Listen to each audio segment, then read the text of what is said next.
Oke, jadi banyak banget dari dulu ya, banyak banget yang nanya soal gimana sih kalau misalnya mau upload file, terutama kalau ukurannya gede. Nah, sedangkan kalau misalnya kita tahu ya beberapa teknologi itu mungkin aja memang agak sulit ya kalau misalnya handle ukuran file yang besar. Terutama beberapa teknologi itu nyimpen datanya itu di memori. Bayangin aja kalau misalnya kita mau upload 1 giga misalnya gitu ya. Nah, kalau semuanya ditahan di memori artinya dia makan 1 giga juga memorinya. Jadi itu kadang-kadang tricky ya, gimana cara handle-nya. Nah, ini kalau misalnya kita lihat di sini ada banyak banget pertanyaan seperti itu. Ini upload file besar, ini juga praktek kirim data besar tanpa timeout dan lain-lain. Simpelnya sih pasti kebanyakan orang kalau misalnya upload file yang gede-gede kayak gitu, itu pasti kalau nggak timeout ya error tengah jalan gitu ya. Gede banget ukurannya, nanti baru misalnya udah setengah atau bahkan baru berapa persen tiba-tiba error ngulang lagi dari awal. Ada nggak sih strateginya? Sebenarnya sih ada strateginya ya. Jadi kalau misalnya teman-teman cari ya di internet itu ya ada hampir semua website contohnya buat upload video itu melakukan hal yang sama. Simpelnya apa? Simpelnya itu teman-teman tinggal chunk aja. Chunk itu potong-potong ya. Jadi dibanding kita ngupload contohnya 1 giga ukuran file gitu ya. Ini contohnya 1 giga. Mendingan teman-teman potong aja. Potongnya seberapa besar? Bebas ya. Yang kira-kira masuk akal aja. Anggap aja misalnya 10 mega gitu ya. Jadi tinggal dari 1 giga ini, anggap aja 1000 mega dipotong. 10 mega, 10 mega. Jadi 100 chunk, 100 potongan. Jadi dibanding kita upload langsung, kita uploadnya kecil-kecil. Kayak gitu. Nah, jadi upload kecil, upload kecil, upload kecil gitu. Terus, ya. Nah, karena uploadnya kecil-kecil, teman-teman juga bisa lakukan secara paralel kalau teman-teman mau ya. Contohnya sekali upload 2 file, 2 file, 2 file gitu. Nah, terus gimana nanti desain si aplikasinya? Aplikasi itu simple. Kalau teman-teman misalnya mau ya tinggal bikin satu API namanya untuk API upload gitu ya. Jadi teman-teman misalnya API contohnya di sini ya upload gitu ya. Nah, nanti API upload ini itu cuma untuk memberitahu kalau teman-teman dari front end ya atau dari webnya itu mau melakukan upload. Nah, setelah itu yang terjadi apa? Yang terjadi dia akan mengembalikan contohnya ID uploadnya ya. Nah, seperti itu. Jadi nanti selanjutnya teman-teman tinggal ngirim potongan-potongan chunk ini ke API baru. Contohnya di sini API upload ya. Nah, di sini ID-nya ya. Nah, lalu teman-teman di sini chunk-nya, chunk dari nomor 1 misalnya gitu ya. Nanti kalau mau upload file yang kedua, chunk nomor 2, chunk nomor 3, chunk nomor 4, chunk nomor 5 gitu ya, dan seterusnya.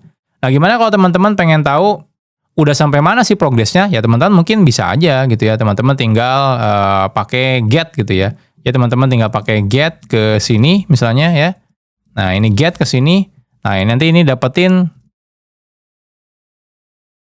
seluruh chunk-nya ya, list yang selesai ya, selesai. Nah, jadi seperti itu.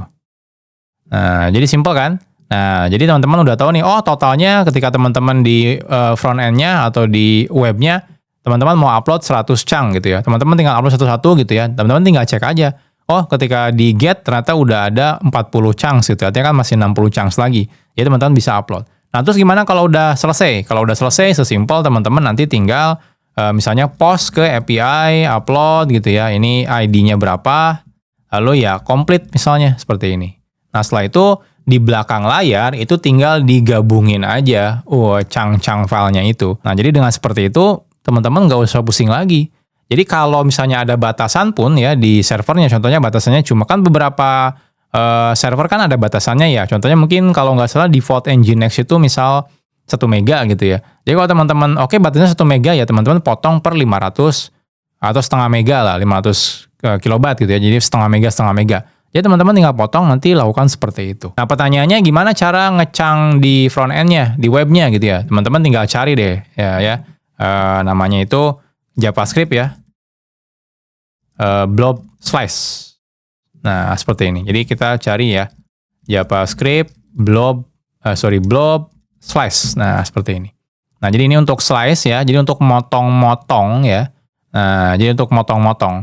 Jadi teman-teman bisa potong-potong, nanti per potongannya itu teman-teman kirim aja. Nah, jadi dengan seperti itu, harapannya kalaupun teman-teman ada timeout, misalnya teman-teman udah ngupload, udah sampai 50 chunk, tiba-tiba error, entah itu disconnect internet dan lain-lain.